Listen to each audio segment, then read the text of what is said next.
Dalam rangka memperingati HUT kemerdekaan Republik Indonesia, pemerintah Provinsi Sulawesi Selatan melepas komoditas ekspor senilai Rp648 miliar ke 20 negara tujuan.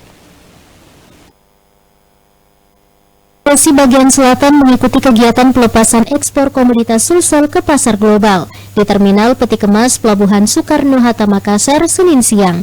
Kegiatan ini merupakan bagian dari rangkaian peringatan HUT kemerdekaan Republik Indonesia yang ke-77 dengan tema Merdeka Dagang Andalan Sulsel Pulih Lebih Cepat, Bangkit Lebih Kuat.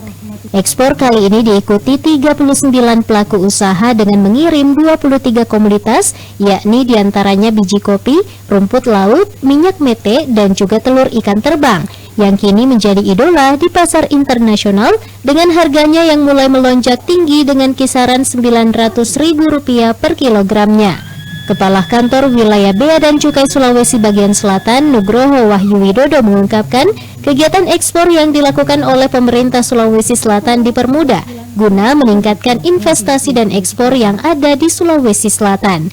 Dukungan Bea Cukai untuk ekspor ini adalah kita sebisa mungkin memperlancar semuanya, mempermudah. Kenapa harus dipermudah? Karena dengan dipermudah itu maka seluruh hambatan-hambatan dan inefisiensi hilang. Dengan hilangnya inefisiensi, usaha makin efisien.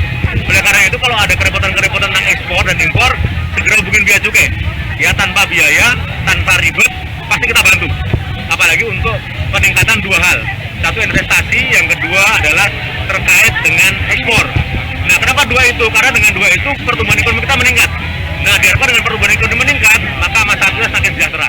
Rencananya komoditi ini akan dikirim ke 20 negara, di mana negara tersebut yakni diantaranya Inggris, Amerika, Cina, Rusia, serta sejumlah negara lain di Asia hingga Eropa. Dengan total volume ekspor 61,59 ribu ton atau senilai 44,43 juta US dollar atau jika dirupiahkan setara dengan 648,6 miliar rupiah.